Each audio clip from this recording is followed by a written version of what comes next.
Hello, my friends, and welcome back. Thank you very much for being with me again today.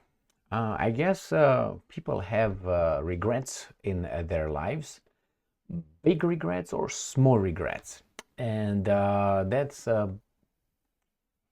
depends on the consequences. If the consequences are major, then that's a big regret that you haven't done that or you should have done it differently. But the regret should just be washed away because you can't change anything. If you learned out of the situation, that's all you can get. Learn from that mistake, don't do it again, that's all you get. But to have a regret, it depends the intensity with which you have that regret. I have very small regrets. For instance, in my life, I did my life, I followed it, I completed everything I wanted and even more. The details are details. So I wanted to go that direction and maybe a little that direction, maybe a little bit was a little bump here, a little bump that, but the main direction was there. So this is Putin's second regret that oh, here it is. Ooh, I'm flying. I'm going with them and grabbing them and go. So this is the second regret I hear from Putin. The first one, if you remember, I covered it in one of the videos, said that if he would be if he would be a younger Putin, he would go back and tell Putin, don't trust the West. That's exactly what, as I said, the Romanian king Stefan cel Mare, Stefan the Great, told before he died on his deathbed. He said, don't trust the West. Better make an alliance with the Ottomans, with the Turks. Unfreaking believable. He fought the Turks all his life, but he was cheated by the West, by the Catholic Church in special, because those were the guys pulling the strings in 15th century.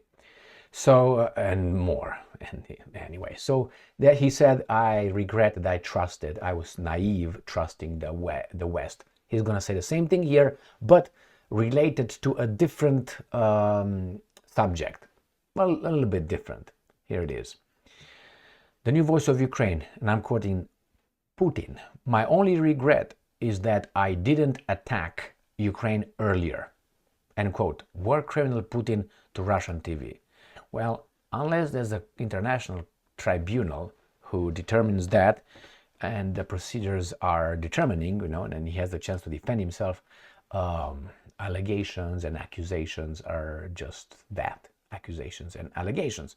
So if you call, let's say, someone without that, well, you can have an assessment, but still, these guys call him war criminal. Good, you can call him however you want. He's crying you a river. And I'm quoting, the only thing we, the Russians, whatever the guys in charge, can regret is that we did not start our active actions earlier. End quote. The war criminal said, and I'm quoting, we believed that we were dealing with decent people. I think so too. Why?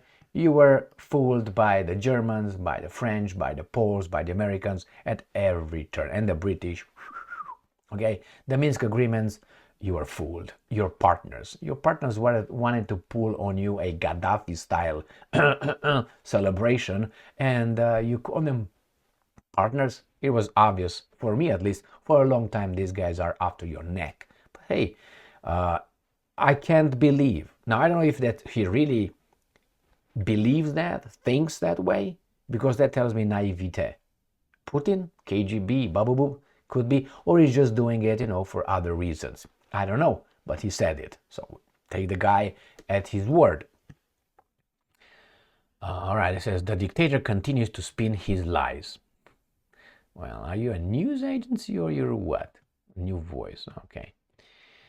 Now I'm quoting, Russia did not start the war, end quote, but was only trying to stop it, end quote, he falsely claimed. Well,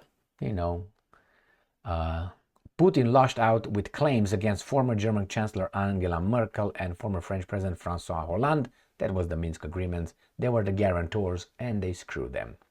And I'm quoting, at the first stage, we tried to do it with the help of peaceful means, the Minsk agreements, end quote, he alleged. No, I think that's a fact. And I'm quoting again, we were double-crossed here as well. As it turned out later, both the former German Chancellor and the former French President admitted, and Poroshenko, publicly and publicly stated that they did not intend to fulfill the agreements but were simply buying time. Well, that's a fact. They said it with arrogance. Why? What are you going to do now? Nothing. So I said this many times. Putin called the other guy's partners even a few months ago, and I was angry as fuck, but that's his choice of words. So yeah, that's one of the regrets. We didn't start earlier. This Putin is 71, I think he is. This gets me to that crazy guy, that other criminal, right? His name is Adolf.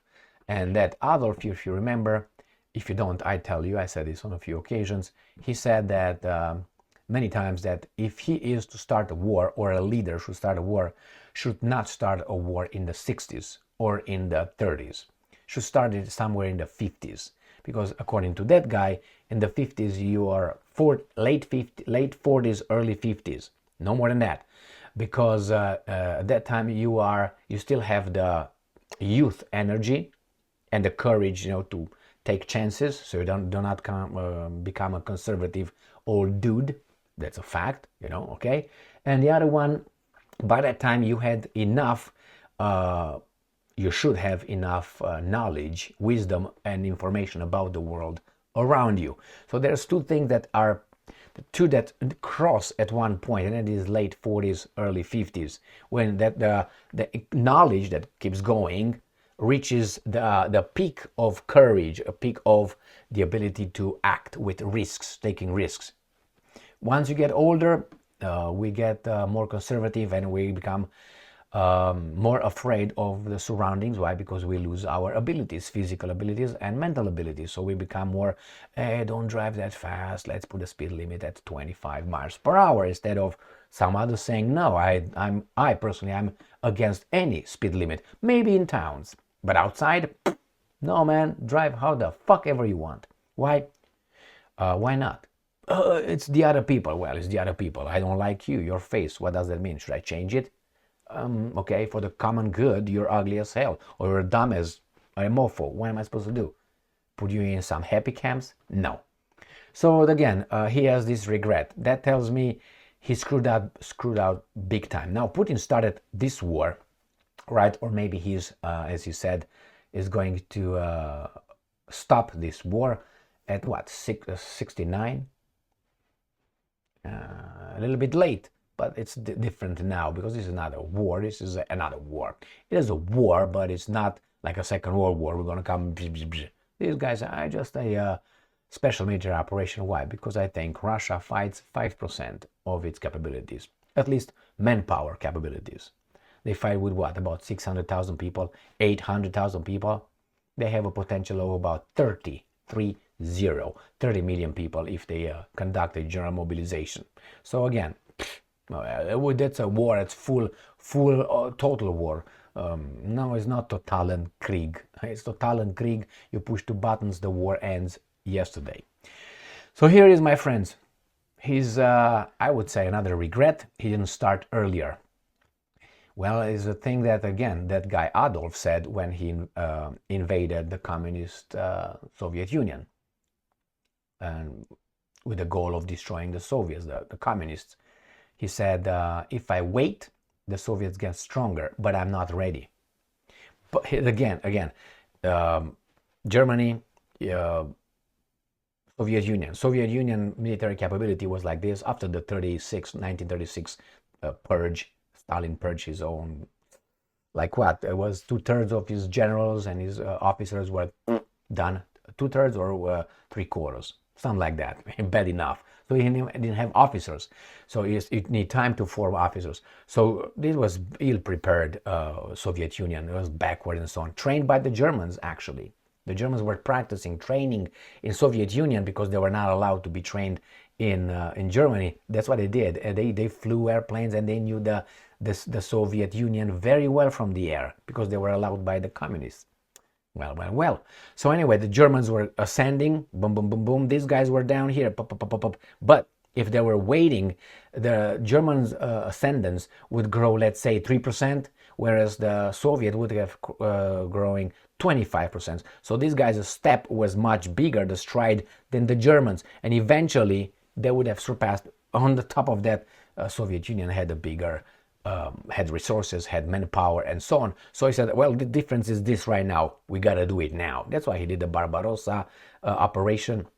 He started then. He didn't start it in, I don't know, 1950. All right, my friend. Without Barbarossa, Adolf would have still be there. These guys wouldn't have been been able to do shit to him. But nevertheless, well, Napoleon told him, but he didn't listen. Remember when Adolf went to Paris to the Hotel d'Invalides and visited Napoleon's tomb? Napoleon said, "Don't go to Russia, God damn it!" And this guy said, "What? Wieso? What? Warum? Wieso? Whatever. When?" Thank you very much, my friends. Thank you for being with me again today. Stay strong, stay smart, look for the truth, and be just.